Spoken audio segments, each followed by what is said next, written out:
Greetings. Thank you for joining me for this brief exploration of how Ella Montgomery shaped her classic novel, Anne of Green Gables. By way of adding a little context, I will begin by reminding us of some of the circumstances that led to Ella Montgomery's first novel. Montgomery was 30 years old, living in Cavendish, caring for her elderly grandmother, McNeil, keeping house for the two of them, no simple task, and managing the Cavendish post office. She was also writing stories and poems for publication, alternating between her own dear den upstairs in the McNeil house and the kitchen wing that housed the post office desk. She wrote in odd moments and in the evenings. Her pen had to be dipped in ink every few lines, and her pages were lit by the light of an oil lamp. Once she finished writing the novel by hand, she had to type it on her old typewriter. The Anne of Green Gables manuscript stayed with Montgomery all of her life, part of the time in an old hat box, she said. Typescript has been lost. In the 1960s, the manuscript was transferred to Charlottetown's Confederation Center archives, where it has been carefully cared for since. The stars met in Ella Montgomery's horoscope in the spring of 1905, almost exactly 115 years ago. Having been publishing poems and stories for 15 years, she was looking for an idea for a serial story for a Sunday school paper, perhaps the Western Christian Advocate or Zion's Herald, just two of the periodicals that had already published some of her stories. She ran across lines in her notebook of ideas for stories that struck her. For instance, elderly couple apply to orphan asylum for a boy. By mistake, a girl is sent them. She had written these lines years earlier when her cousin Pierce McNeil and his wife Rachel had adopted a little girl, about 1900. Montgomery began brooding up her heroine, going through her journal and her scrapbook for inspiration. If you look through Montgomery's journals, edited by Mary Rubio and Elizabeth Waterston, and Elizabeth Epperly's Imagining Anne, Ella Montgomery's Island scrapbooks, you can easily spot many anecdotes and souvenir items that she wrote into Anne. The dark days of winter that influenced her mood were lifting, and she was feeling more energetic and positive. And, as Mary Rubio has suggested, her mood may have been rosier during this time, as Ewan MacDonald had come to live in Cavendish and was showing a good deal of interest in her. As the writing progressed, Montgomery felt that instead of just a serial, this story could become a book, and she began to flesh it out. By January 1906, she had finished the manuscript and began to type it for submitting to publishers. 4 rejections later, however, she decided she would put it away and cut it down to a serial after all. But looking through it again some months later, she thought it was good enough to try again. She sent it to L.C. Page and Company in Boston. It was accepted in April 1907 and published in June 1908. Meanwhile, she continued to write and publish more stories and poems. By the time Anne was published, Montgomery had published a total of almost 300 stories and 270 poems. In 2016, I saw one of the first copies of Elizabeth and Kate Waterston's Readying Rilla, in which they transcribed Montgomery's manuscript of Rilla of Ingleside, showing her changes, deletions, and additions to the novel before it was published in 1921. The penny dropped immediately for me, and I felt the same treatment should be done for Montgomery's first and best-known novel, Anne of Green Gables. I proceeded that summer to obtain permission from the archivist at Confederation Center to photograph every page of the manuscript and then to transcribe it. What follows are some of my observations on Montgomery's original manuscript of Anne of Green Gables. Montgomery sat down to write Anne of Green Gables. She had a stack of pages on hand to start off with.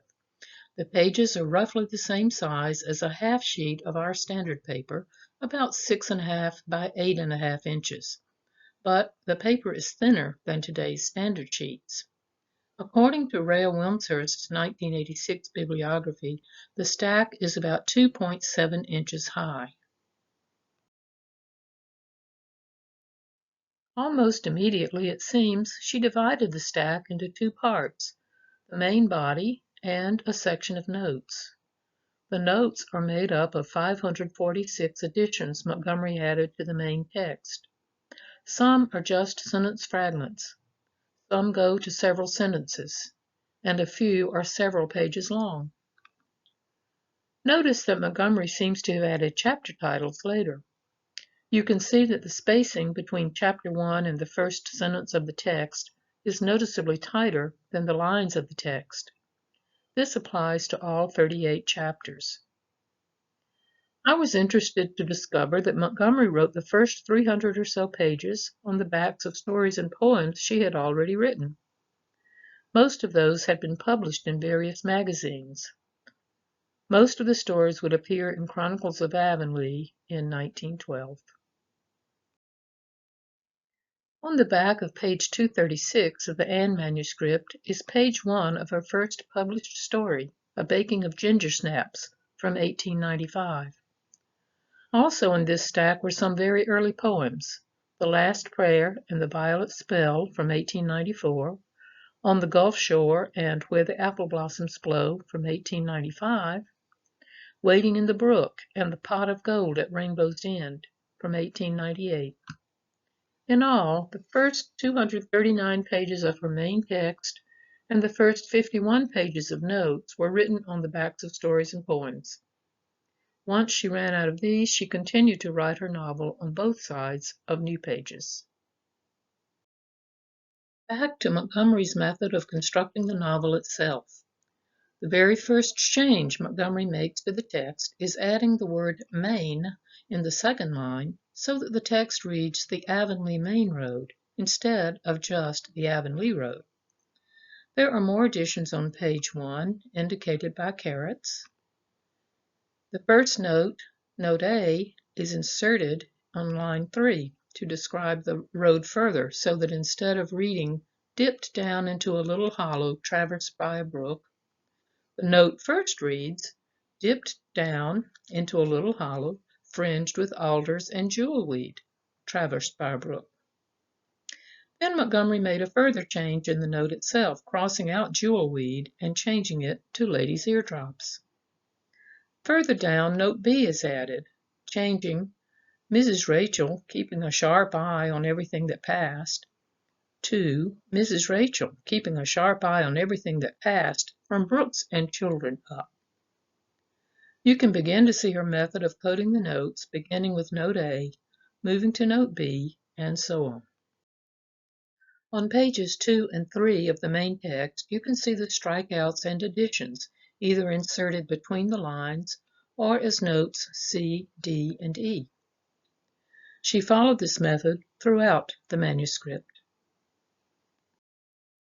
By page 24 of the main text in chapter 2, Montgomery had used up the alphabet for designating notes and had to use different notations for adding them. She started the next round with notes A1 and B1, when Matthew was speaking to the station master at Bright River. They read, "And I haven't got any more orphans concealed hereabouts," and "maybe they were out of the boys of the kind struck out, the brand you wanted." She continues this numbering system throughout, ending on page 710 with S19. This last note reads, "There was a freshness in the air as of a wind that had blown over honey-sweet fields of clover." Betsy Epperly wrote about Montgomery's note-coding method in her 1995 article for Atlantis, Ella Montgomery's Manuscript Revisions. Allowing for some misnumbered notes, the total number of notes is 546. One of the most interesting changes in the manuscript occurs on page 46 of the main text. That is, finding a name for who would become Anne's longed-for bosom friend. Montgomery seemed to be conflicted about what to name her, first writing down Laura. That didn't work for her, so she crossed it out and wrote in Gertrude above. That didn't seem right either, and she finally settled on Diana. In Chapter 16, Diana is invited to tea with tragic results. Anne is in the kitchen preparing tea and chatting with Diana about leaving the flour out of the cake. Meanwhile, Diana is in the sitting room sipping generous tumblerfuls of so-called raspberry cordial, which of course is actually and mistakenly Marilla's currant wine. This is where the tragic results come in. But as Montgomery first wrote the scene, Anne is just a few sentences in after Diana has consumed the third tumblerful, and she realizes something has gone wrong. Montgomery decides to add two significant notes, Z8 and A9, to this scene. In note Z8, Anne relates her story about dying of smallpox, and Diana's watering her grave with her tears. In note A9, she prattles on about the mouse in the pudding sauce. Very entertaining notes, to be sure, but why here? They could easily have made up a separate chapter. My feeling, and Elizabeth Epperly had arrived at the same conclusion in her article on the manuscripts, is that Montgomery was stretching out the time in order to give the currant wine enough time to achieve its full effect. After all, if she had stuck with, "The last time I made a cake, I forgot to put the flour in. Flour is so essential to cakes, you know." Marilla was very cross, and I don't wonder. I'm a great trial to her. "Why, Diana, what is the matter?" There wouldn't have been enough time for Diana to become drunk on the wine. So Montgomery contrived the two anecdotes, both of which give time for the currant wine to do its work, and in the bargain, add more insight into Anne's personality.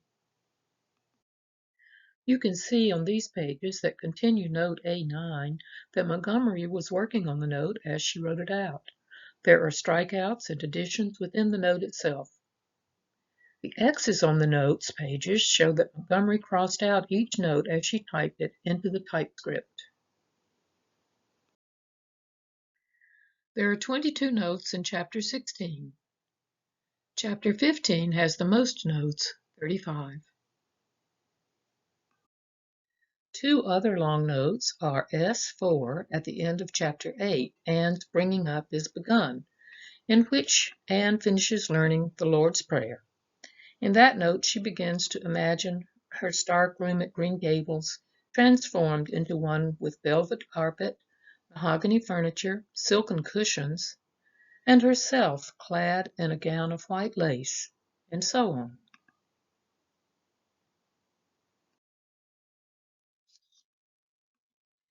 And in Chapter 25, Matthew insists on puffed sleeves. Note Y14. Rachel Lynde gives a soliloquy on Marilla's idea of dressing Anne in such plain dresses, and ending with an observation on Matthew. That man is waking up after being asleep for over 60 years.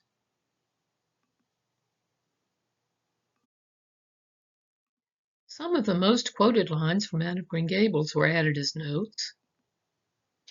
"I'm so glad I live in a world where there are Octobers." From Chapter 16, note Q8. And from Chapter 38, part of note N19. "I don't know what lies around the bend in the road, but I'm going to believe the best does." And next to trying and winning, the best thing is trying and failing, in Chapter 35, note W18.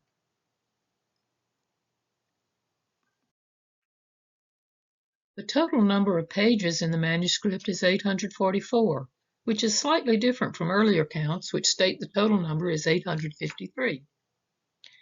This is because Montgomery numbered the last page of the main text 716, and the last page of the notes 137, which would seem to total 853. However, she had misnumbered several pages, skipped some numbers, repeated some numbers, and added A or B to others, so the actual total, 844, is different than it would seem at first glance. A more detailed description on the page numbering is in the introduction to Anne of Green Gables, the original manuscript. Until now, only a few people have seen Anne in its original form, warts and all, so to speak. But with the recent publication of Anne of Green Gables, the original manuscript, everyone can actually see the way Montgomery went about shaping her characters and the setting, the changes, strikeouts, and additions she made to create what would become one of the most popular, most beloved novels in the world. In June 1908, Montgomery received her copy of Anne of Green Gables. Mine, mine, mine was her exuberant reaction on seeing it in her hands. Even though she had published several hundred short stories and poems before this, she said that seeing her first book was an epoch in her life, a proud, wonderful, thrilling moment. Since that day, Anne of Green Gables has sold millions of copies. It has been translated into over 40 languages and counting, and has never run out of print. It has inspired films, plays, musicals, ballets, even cartoons, not to mention a raft of scholarly books, articles, companion books, and innumerable trinkets and souvenirs. It has contributed greatly to the economy of Prince Edward Island, with thousands of tourists visiting every year, most of them coming especially to see the land of Anne. And it has led to the creation of the Ella Montgomery Institute and this international symposium. Not bad for such a simple little tale.